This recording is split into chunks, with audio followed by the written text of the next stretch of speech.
गुजरात की राजधानी गांधीनगर से 13 किलोमीटर दूर एक गांव है डिंगुचा नाम से। वैसे तो यहाँ की पॉपुलेशन लगभग 3000 लोगों के आसपास है, लेकिन आधे से भी ज्यादा घरों पर आपको ताले लगे मिलेंगे। बताया जाता है लगभग 1800 के करीब गांव वाले अब डिंगुचा में नहीं रहते। मतलब डिंगुचा में अगर बच्चा पैदा हुआ है तो अमेरिका जाएगा। हाँ, बस वो एक ज बस एक ज નથી 10 થી આગળનું ભણતર દેખાતું, નથી ખેતી કરવી, નથી કોઈ વેપાર ધંધા કરવા, ફક્ત ને ફક્ત એક જ ધૂન કે ભાઈ અમેરિકા જવું છે। ये सभी लोग न केवल अपना घर और गांव बल्कि देश ही छोड़कर चले गए हैं। आज भी आपको डिंगुचा में ऐसे पोस्टर्स देखने को मिल जाएंगे। Study in UK Canada, free applications, offer letters in 3 days।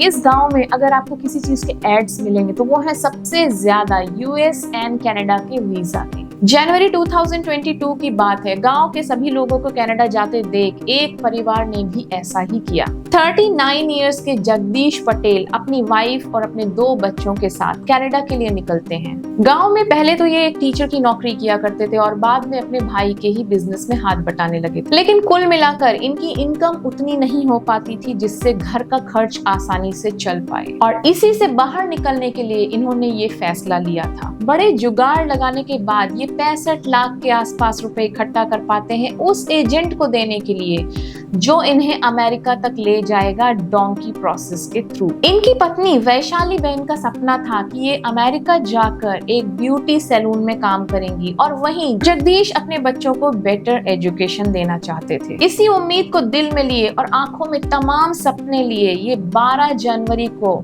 Toronto के लिए निकलते हैं। इस डोंकी प्रोसेस का मतलब था कि इनका एजेंट इन्हें यूएस कनाडा के बॉर्डर के पास तक छोड़ देगा और बाकी का रास्ता इन्हें पैदल चलकर ही जाना होगा। मतलब अमेरिका के बॉर्डर को इन्हें इलीगली क्रॉस करना होगा। टोरंटो में लैंड करने के सिर्फ 1 हफ्ते बाद ही पुलिस को इस परिवार की लाशें मिलती हैं, और वो भी बॉर्डर से मात्र 12 मीटर दूर।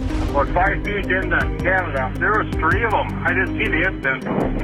Oh. Little baby and probably about a 9 or 10-year-old and their father. There's 4 up there total, I guess. इस बर्फीले वेदर ने इन चारों की जानें ले ली थी, क्योंकि शायद ये इस बात से अनजान थे कि -35 डिग्री सेल्सियस की ठंड में इन्हें बॉर्डर क्रॉस करना पड़ सकता है। एक बहुत ट्रेजिक एंड हुआ इस स्टोरी का, लेकिन जगदीश का परिवार एकमात्र ऐसा परिवार नहीं है। हर साल लाखों की संख्या में लोग कोशिश करते हैं इलीगली यूएस एंड यूके जैसी कंट्रीज में जाने के लिए, और वो भी इस डोंकी प्रोसेस के थ्रू। भाई हम अमेरिका डोंकी खातर आए थे भाई, 4 जने बचे भाई, हम भूखे पेट चलाने लग रहे। 5 दिन हो गए जंगला में, देखिए भाई मैक्सिको के। भाई ऐसा है, देख पता कि माँ बाप का कल्ले बालक हूँ भाई। 35-40 लाख रुपए दे के हमारे माँ बाप ने, हमने 2 महीने हो गए हमारे माँ बाप तक बात भी नहीं करी।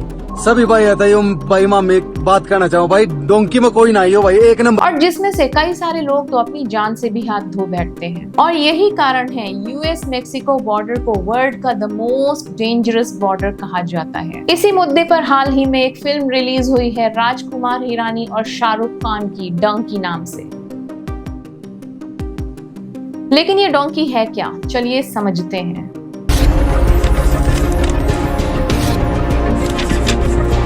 जी हाँ, ये जो प्रोसेस है बिना वीजा के किसी दूसरी कंट्री में जाने का, बैकडोर इलीगल एंट्री, इसे ही डोंकी फ्लाइट या डोंकी प्रोसेस का नाम दिया जाता है। स्टार्टिंग में ये शब्द सिर्फ यूके के लिए यूज किया जाता था। कई लोग यूके जाने के लिए पहले यूरोप की शेंगन जोन में जाते हैं। ये 27 यूरोपियन कंट्रीज की एक जोन है, और जहाँ पर सिर्फ एक शेंगन वीजा की रिक्वायरमेंट होती है। यूके कभी भी शेंगन जोन का हिस्सा नहीं रहा, लेकिन यूरोप काफी पास आ जाता है यूके के।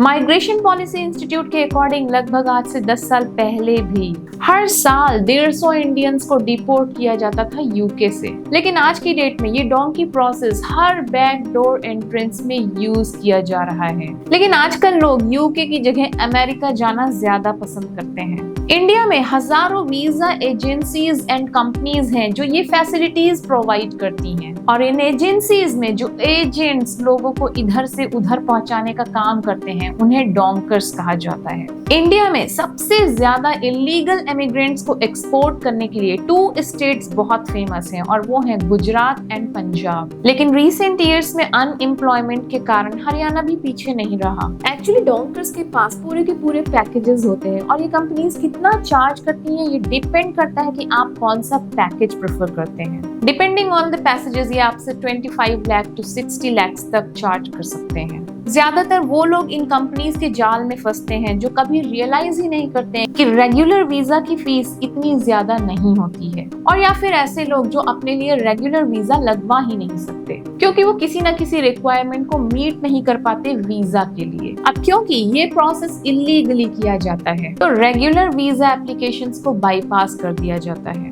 और लोग इसके लिए पैसा इकट्ठा करने के लिए कभी तो अपने खेत बेच देते हैं, कभी अपने घर भेज देते हैं और कभी कभी अपने पूरी लाइफ की सेविंग्स ही इस एक उम्मीद पर लगा देते हैं। और इन सब का ब्लेम इन कंपनीज पर भी जाता है क्योंकि कई बार ये कंपनीज लोगों को मिसलीड करती हैं झूठे प्रॉमिसेस करके। ये कंपनीज कहती हैं कि ना सिर्फ हम आपको अमेरिका पहुंचा देंगे बल्कि आपको वहां पर बहुत सारी जॉब अपॉर्चुनिटीज भी मिलेंगी। इस पूरे प्रोसेस में जो रियल चैलेंजेस आएंगे आपके सामने, जो लीगल प्रोसेस आपको फेस करनी होगी, वो आपसे छुपा कर रखी जाती है। जो लोग इसके बारे में ज्यादा नहीं जानते वो इस जाल में फंस जाते हैं। इस वीडियो के स्टार्ट में जिस परिवार की बात मैंने करी उन लोगों ने ज्यादा लोगों को बताया नहीं था कि वो कहाँ जा रहे हैं। 12 जनवरी 2022 को टोरंटो पहुंचने के बाद ये कनाडा के मैनिटोबा प्रोविंस में गए जो कि करीब 2100 किलोमीटर दूर है टोरंटो से। एक हफ्ते बाद इन्हें एमर्सन टाउन के पास ड्रॉप किया गया। ये एक छोटा सा टाउन है, आप स्क्रीन मैप पर देख सकते हैं, अमेरिकन बॉर्डर के दूसरी तरफ नॉर्थ डकोटा एंड माइनसोटा के पास।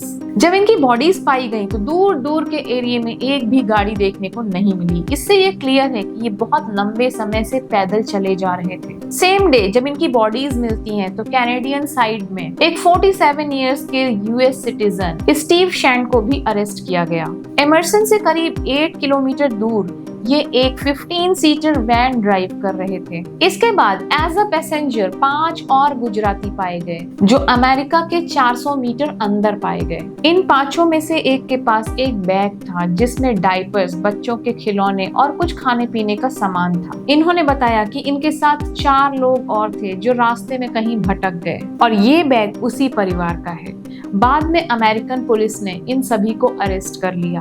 US customs and border protection के अकॉर्डिंग कितने इंडियंस इलीगली अमेरिकन बॉर्डर में एंटर किए, हर साल ये संख्या तेजी से बढ़ती जा रही है। 2019 के बाद से ये एक बहुत बड़ा इंक्रीमेंट देखने को मिलता है। 2020 से 2021 के बीच में 30,000 से ज्यादा लोगों ने ये किया और 2022 में ये नंबर डबल हो गया। अक्टूबर 2022 से सितंबर 2023 के बीच में ये आंकड़ा और भी ऊपर पहुंच गया। इस साल में 97,000 इंडियन में से करीब 30,000 लोग कनाडा के पास पकड़े गए और लगभग 41,000 मैक्सिको के पास पकड़े गए। ये प्रॉब्लम सिर्फ इंडिया में ही देखने को नहीं मिलती है, ऐसे और भी कई देश हैं जो इस डोंकी प्रोसेस का यूज करते हैं अमेरिका पहुंचने के लिए। मैक्सिकन्स की संख्या तो इंडियंस से भी ज्यादा है। एशियन कंट्रीज में इंडिया नंबर 1 पर आता है। देखिए, बेटरमेंट के लिए किसी दूसरी जगह पर जाने में कोई बुराई नहीं है, लेकिन प्रॉब्लम तो वहां आती है जहां पर चीजें इलीगल हो जाती हैं। इलीगल इमिग्रेशन के केस में जितना अमाउंट स्पेंड करके आप यूएस जाते हैं उतना ही अमाउंट आप इंडियन मार्केट में इन्वेस्ट कर सकते हैं। अपना बिजनेस स्टार्ट कर लो तो 100% श्योर है जितनी अपॉर्चुनिटीज आपको इंडियन मार्केट में है वो आपको उससे ज्यादा इनकम जनरेट कर देगी जो आप यूएस जाकर कमाने के लिए सोच रहे हैं, और वो भी सेल्फ रिस्पेक्ट के साथ। और हाँ, डंकी फिल्म जरूर देखने जाइए। Rajkumar Hirani, one of the top most directors of the Indian cinema. Shahrukh Khan, one of the top most actor of Indian cinema. Nice combination. मैं लाती रहती हूँ आपके लिए ऐसे ही कुछ इंटरेस्टिंग वीडियोस, और अगर आपको ये वीडियो अच्छी लगी तो इसे लाइक एंड शेयर करना ना भूलें। नमस्कार।